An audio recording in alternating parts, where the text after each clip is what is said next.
안녕하세요. 소금입니다. 오늘은 제가 이제 성폭행 당할 뻔한 썰을 풀 거예요. 사실 이거 썰이라고 하기도 조금 아유 턱살 보였어. 썰이라고 아니다. 다시 할게요. 네, 안녕하세요. 소금입니다. 근데 저는 오늘 성폭행 당할 뻔한 썰을 풀어볼 거예요. 사실 이게 썰이라고 하기도 조금 그런데 별로 긴 내용은 아니니까 그냥 남의 일이라 생각하고 한번 들어주세요. 일단 이런 거에 대해서 되게 불편해 하시는 분들은 모든 남자가 다 그렇다고 말하는 거 절대 아니니까 그런 것 때문에 괜히 악플 같은 거 다지 않으셨으면 좋겠고, 제가 이제 유치원 때는 한번 길가에서 그때 이제 저희 집이 나라에서 지원해주는 집 있잖아요. 가정 형편이 안 좋아서 거기서 살고 있었는데, 아무래도 그렇다 보니까 물론 돈 때문에 그런 건 아니지만 동네가 조금 이상한 분들이 많으셔가지고 할아버지가 술 취해서 저 유치원생인데 술병 깨진 거 들고서는 저한테 와보라고 한 적도 있었고, 또 하나 같은 경우는 초등학교 고학년 때쯤인가 그러니까 초에서 중반 정도? 그러니까 고학년 넘어가기 전에 친구랑 놀고 있었는데 밑에 이제 길가에 내려가는 계단 쪽에 어떤 파란색 트럭, 과일 트럭 있잖아요. 거기 탄 아저씨가 창문에 갑자기 내리더니 저한테 이리 와봐라고 한 적도 있거든요. 누군지도 모르는데 좀 무서워가지고 천천히 다가갔는데 창문을 반쯤 내렸는데요. 그분이 그 아저씨가 팬티만 입고 있었어요. 너무 황당하고 무서웠죠. 얘는 주작이 아니고 실제로 그래서 막 뒤도 안 돌아보고 너무 무서워서 뛰었는데 뭐 그 사이에 성기를 보고 이러진 않았어요. 물론 애기니까 그냥 무섭잖아. 그냥 도망갔죠. 그래서 도망갔는데 트럭에서 내려서 쫓아오더라고요. 근데 그분이 다리가 안 좋은 건지 뭐 내가 엄청 빠른 건지 목숨의 위협이 느껴져서 그 애기였음에도 불구하고 엄청 빨리 뛴 건지 모르겠지만 현관문 앞에 들어가가지고 이제 거의 잡힐 뻔한 상태로 그런 적도 있었고, 이제 슈퍼에서도 근데 다행히 제가 안 다쳤죠. 그 슈퍼 근데 또 죽을 위기를 넘긴 것처럼 너무 무서웠고, 슈퍼에서도 그 옆에가 호프집이었는데 살인사건 일어난 적도 있어 뉴스에도 나왔었고, 그래서 좀 살기 힘든 동네에서 험난한 동네에서 많이 살았고, 초등학교 때 이제 본격적인 썰을 보자면 초등학교 때가 아니고 아니다 고등학교 때다 죄송해요. 고등학교 때 아니다 중학교 때인가 헷갈린다. 중학교 때인가 일 거예요 아마.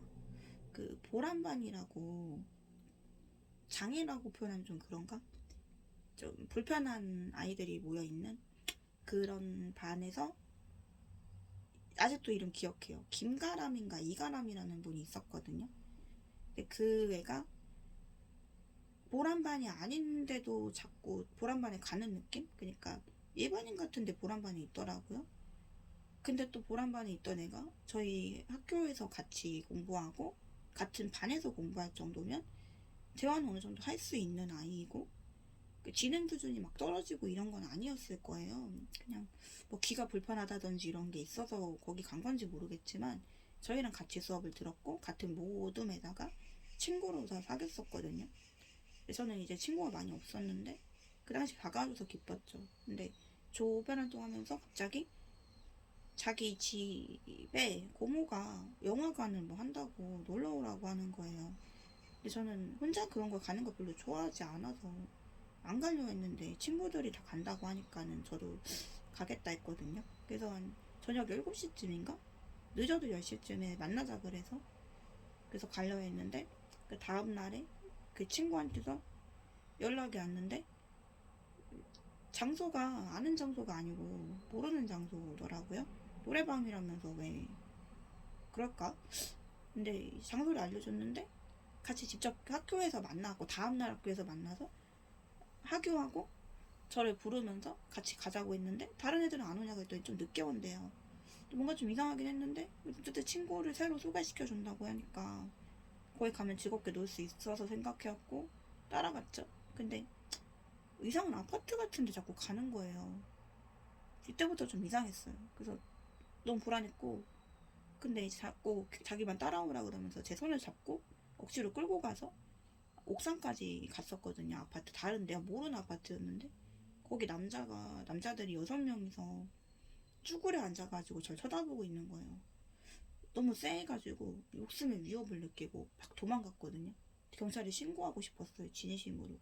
근데 제가 아직 피해본 것도 없고 진짜로 강간을 당한 거는 아니니까 그렇게 도망을 쳤는데 그 이후로 친구에 대한 믿음이 사라진 것 같아요. 그러니까 그 계기로 친구랑 절교도 되게 많이 했고 친구라는 게 믿을 수가 없구나.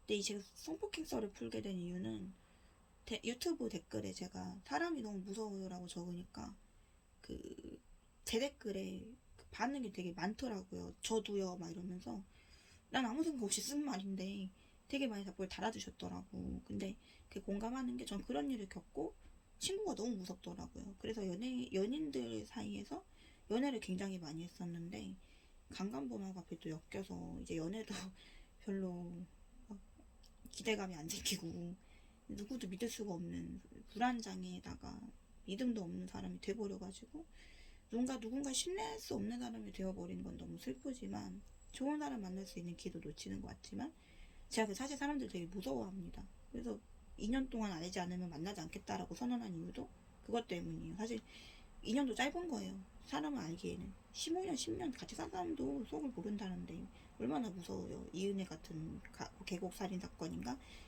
자세히 몰라서 죄송합니다. 계곡인지 파도인지 계곡이 맞는 것 같은데 바다인지 못하지 잘 몰라서 근데 사건은 좀 알긴 알아요. 많이 모르진 않고 어쨌든 그런 사건도 있는데 그래서 이제 거기에 대해서 좀 얘기를 풀어봤는데 저 같은 경험하신 분들이 좀 있을 수 있을까요? 모르겠는데요. 그 당시에 좀 배신감이 있었던 게 너무 무서워서 남자친구가 있었었는데 문자로다 카톡으로다가도 도와달라고 했는데 112 뭐 경찰 부를 수 있는 거잖아요. 근데도 읽고 싶더라고. 그래서 손절했죠. 헤어졌고 내 목숨이 위험하다는데 당시에는 패닉이 와서 경찰에 신고할 생각도 못했던 것 같아요. 그래서 이제 사람에 대해서 믿음이 많이 죽은 저라서 굳이 사람들이 왜 사람을 못 믿냐고 믿음을 강요하는 거는 제 상처가 너무 많기 때문에 그런 거라 생각이 들어서 한번 영상을 여러분과 소통해보고 싶어서 얘기 나누고 싶어서 제 썰을 풀어보고 싶어서 한번 영상을 찍어봤어요. 그래서 가람아 너 그렇게 하고 잘 사니? 진짜 그러다 천벌 받아. 그 후에 또 소름 돋았던 거는 그 친구가 더 이상 학교를 안 나왔다는 거예요. 졸업할 때까지. 진짜 나를 성폭행할 생각이 있었나? 아니면 그 남자들한테 뭐 맞았나? 잘 모르겠어. 그래서 선생님한테 얘기했는데도 안 믿어주시고 그냥 대충 처리하시라는 것 같더라고요. 학교가 다 그렇지 뭐 이러면서 편견적인 얘기도 해보고 어쨌든 짧은 얘기지만 즐거운 얘기 잘 나눴습니다. 여러분 제 목소리가 좀 별로죠? 네 감사합니다. 좋은 하루 되세요.